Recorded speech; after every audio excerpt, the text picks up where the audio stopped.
Ассалаумағалейкум достар, біз қазір ислам тарихындағы өте маңызды жерде тұрмыз. Мынау көріп тұрған қала Мекке қаласы. Мынау қырдың артында анау Зәмзәм гостиницасы тұр. Соның жанында Қағба орналасқан Әл-Харам мешіті. Ал мынау арабтар мынаны Жабәл Нұр дейді. Жабәл дегеніміз тау, нұр дегеніміз нұр. Нұр тауы болып тұр. Неліктен бұны нұр тауы деп айтады? Өйткені осы жерден бүкіл әлемге ислам нұры жайылған. Пайғамбарымыз саллаллаху алейхи уассалам 40 жасқа толған кезде осы араб жазирасындағы жанында болып атқан істерге, арабтардың әдет ғұрпына көңілі толмай жүреді. Өйткені мынау адамдардың пұтқа табынуы, пұтқа мал шалуы, одан кейін әлгі арабтардың ғұрпы қыз туса, кейбіреулері тірідей көміп тастау, осының бәріне көңілі толмай жүреді. Бұл адамдардың бір нәрсені дұрыс демей жатқанын біледі. Сол 40-қа жақындаған кезде Алла тағала оның жүрегіне мынандай жалғыздану дегенге махаббаты болады, жүрегінде болады. Сондай бір жерге барып жалғыз отырса, осы әлем туралы ойлану деген сияқты сондай іске махаббаты ашылады. Осы тауға пайғамбарымыз саллаллаху алейхи уассалам Рамадан айында келіп, өзі жалғызданады екен, бір ай. Енді пайғамбарымыз саллаллаху алейхи уассалам осы Хира үңгіріне, Жабәл Нұрға шамамен енді осы жолдарымен шыққан шығар. Өйткені мен қараңыздаршы, басқа шығатын жолы жоқ. Лайнан неді? Ыңғайсыз. Осы жол ыңғайлы. Әрине ол кезде мынандай текпешектер болған жоқ. Адамдар енді қазір көп шығып көргісі келеді ғой, тарихпен жанасқысы келеді. Содан кейін мына енді кішкене мынандай орындар жасап қойыпты, мынандай текпешектермен шығып жүреді екен. Ассаламу-алейкум.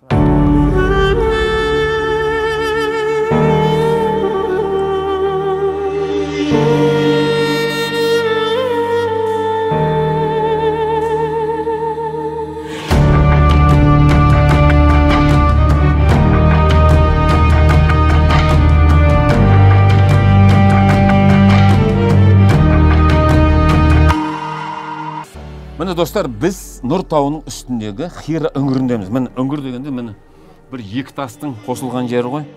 Осылайнан былайнан арғы шетіне шығып кетуге болады. Ар жағында да кіретін жері бар, мына жағында да кіретін жері бар. Пайғамбарымыз саллаллаху алейхи уассалам осы Нұр тауына көтерілген кезде осы бір жерден ешкім оған не қылмаған ғой, кедергі болмаған ғой, жалғыз өзі болған. Осындай сәттердің бірінде енді достар, тура осы жерде деп айтсам да болатын шығар енді. Бәлкім осы жерде, бәлкім мына жерде отырған шығар пайғамбарымыз саллаллаху алейхи уассалам. Отырған кезінде жанынан ақ киімді Жебірейіл періште келе қалады. Адам кейпінде. Пайғамбар саллаллаху алейхи уассалам ол кезде оның Жебірейіл екенін білмейді. Келеді алқымынан қысады. Иқра, оқы дейді. Пайғамбар саллаллаху алейхи уассалам білесіздер, сауатсыз адам. Мен оқи алмаймын дейді. Жебірейіл періште қатты қысқаны соншалық дейді, менің денемнен жаным шығып кете жаздады дейді. Жіберді да тағы да қысты дейді. Оқы деп айтты дейді. Мен оқи алмаймын деп айттым дейді. Пайғамбар саллаллаху алейхи уассалам бұл жолында денемнен жаным шығып кете жаздады дейді. Сосын үшінші рет Жебірейіл періште қатты қысып қалған кезде амалсыздан нен оқиын деп айттым дейді. Сонда Жебірейіл алейхиссалам Иқра бисми роббикаллази халақа халақал инсана мин алақа Иқра ва роббукал акрам аллази аллама бил қалам деп Құранның алғашқы 5 аяты осы жерде түскен. Оқы Раббыңның атымен, адамзатты ұйған қаннан жаратқан деп. Тура осы жерден бүкіл әлемге ислам нұры тарады. Пайғамбарымызға саллаллаху алейхи уассалам уахи түскеннен кейін ол маған келген адам кім? Ол маған не деді? Маған жын келді ма? Мен жындандым ба? Сәуекей болып кеттім ба? Деп қатты қорқады. Пайғамбардың өзінің саллаллаху алейхи уассалам жек көретіні сол жынды болған, көріп кел болған бақсы адамдар екен. Олай менің елде атым тарағанша одан да осы таудың басынан құлап өліп кетейік салғаным жақсы дейді. Бүйтіп төмен қараған кезде көктен бір дауыс естіледі. Ей Мұхаммед, сен пайғамбарсың, ал мен Жебірейіл періштемін деді. Сонда жоғары қараса, мына көк жиектің бәрі аспанда Жебірейіл періште 600 қанатымен тұр екен. Өз кейпінде. Пайғамбар саллаллаху алейхи вассалам одан бетер қорқып, төменге қарай Хадиша анамыздың үйіне жүгіріп кетеді. Оны көрген кезде одан бетер шошқан ғой пайғамбар саллаллаху алейхи вассалам. Жүгіргеннен жүгіріп өтіп, Хадиша анамыздың үйіне келген, жатқан бүркіңдер деген ғой. Бүркеп ұйқыға кеткен, оянып кішкене өз-өзіне келген кезде Хадиша анамыз не болды саған Мұхаммед деп сұрады дейді. Болған оқиғаның бәрін айтып бердім дейді. Сонда Хадиша анамыз, сен өзіңді жынды болдың деп ойлайсың ба? Дейді, иә, мен солай ойладым дейді. Сонда Хадиша анам, мүмкін емес дейді, саған жынның келуі дейді. Сен дейді, туысқандық қарым-қатынасты ұстанасың, жесірлерге, жетімдерге, кедейлерге көмектесесің. Сен жақсы адамсың дейді. Мүмкін емес дейді, Алланың саған сондай жамандық жасауы дейді. Менің Орақа дейтін көкем бар дейді.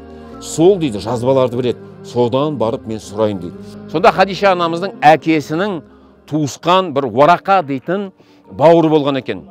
Ол сол кезде христиан дінін ұстанған, әлгі яһудилердің жазбаларын білген, Тораны, Тауратты, және Иса алейхиссаламға түскен Инжилден біледі екен, сауатты оқыған ғой.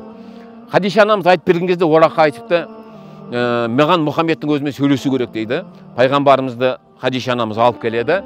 Пайғамбарымыз саллаллаху алейхи вассалам айтып берген екен, айтады, ей Мұхаммед, мықты бола бер дейді. Шіркін дейді, мен мынандай кәрі болмағанымда дейді, ол кезде қартайған, көзі көрмейді екен Орақаның. Кәрі болмағанымда дейді, мына Мекке халқы дейді, сені еліңнен қуған кезде мен саған жәрдемші болар едім дейді. Сонда пайғамбар таң қалады, менің халқым қуып шығады ма не дейді. Сонда айтады, иә, сен сияқты хабармен келгендерді өзінің халқы әрдайым қуып отырған дейді. Өйткені дейді, саған келген Мұса алейхиссаламға келген Жебірейіл періште дейді. Сонда пайғамбар саллаллаху алейхи вассалам кішкене өз-өзіне келеді. Осылай уақидың басы, достар, осылай басталған. Енді негізінде бұл жер құлшылық жасайтын жер емес енді. Достар, енді бір тарихқа куә болам, осы жердің бір нәрсені көрем деген болмаса, біз сияқты сіздерге көрсету үшін келген болмаса, ерекше жер деп айтуға келмейді. Пайғамбардың өзі саллаллаху алейхи вассалам бірінші сол Құран аяттары түскеннен кейін бұл жерге қайттан келген емес, оралған емес. Сондықтан бұл жердің ешқандай қасиеті жоқ. Соны негізі жақсы білулеріңіз керек, достар.